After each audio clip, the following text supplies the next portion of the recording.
Hello from Sarah. Today I'm showing you a super simple new Tunisian stitch I've named the Tunisian Wicker Stitch, which is a combination of very simple stitches, but creates a very lovely texture. This stitch can be worked from a chain in multiples of 6 plus 3 stitches, and this is how it looks. Here I have started from a standard foundation row of 15 stitches, which counts for me as row number 1. In row number 2 I will show you the stitch pattern right away. As usual, you can find all useful links of all stitches and techniques used in this video, both in the description below and in the top right hand corner of your screen. First loop on the hook already counts as stitch number 1 for me. We will work into the next 2 stitches, that is to say under the next 2 vertical bars, excluding the one right under the loop on the hook, in Tunisian simple stitch, which is done like this. Insert the hook from right to left under the first vertical bar, like this, yarn over, pull through, and drop a loop on the hook.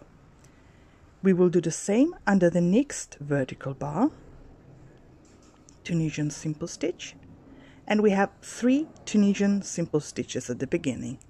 Then we will make a yarn over and skip the next stitch, this one, then work another Tunisian simple stitch under the following vertical bar, this one.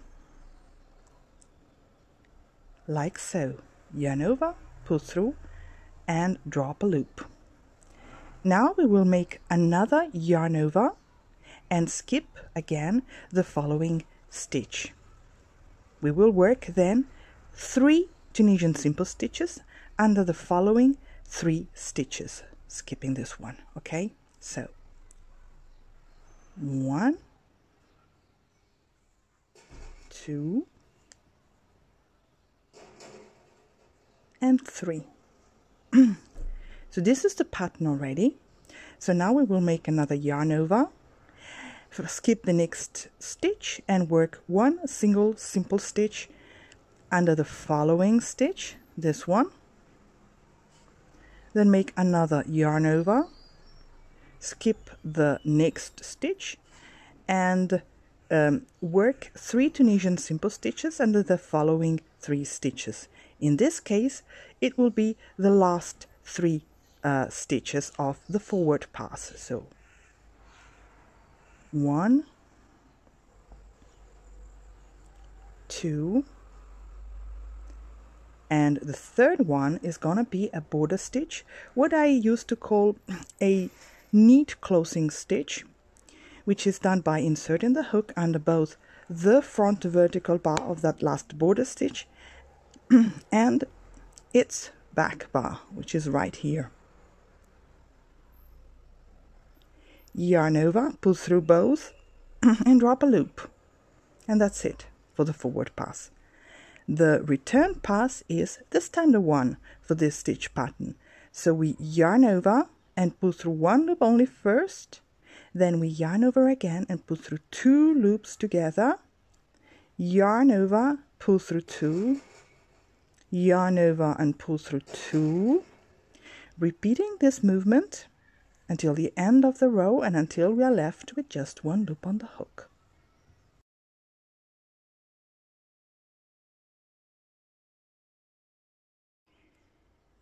And this is it, folks. You can already see what the texture looks like where I have made my yarn overs. I will create small holes in the texture that will give a peculiar look for this stitch. And what you'll do for row number 3 and for the following rows will be just to repeat the pattern you have done in row number 2. So you start with 3 Tunisian simple stitches, counting the first loop on the hook as stitch number 1. So 2 and 3. Then you make a yarn over, skipping the hole and this stitch underneath, and working one single simple stitch in the following stitch. Then yarn over again, skip the next stitch that corresponds to the hole you have created previously, and work 3 simple stitches in the next 3 stitches, like so. Then again yarn over, skip 1 and work 1, yarn over, skip 1 and work 3, counting the neat closing stitch as 3rd stitch, and return.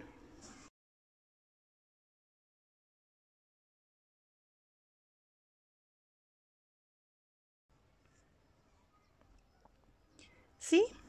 I told you this stitch was going to be extremely easy. And this is it for today. Thank you for watching. I was very happy to share this new lovely Tunisian stitch with you. And see you next time with another one. Bye bye.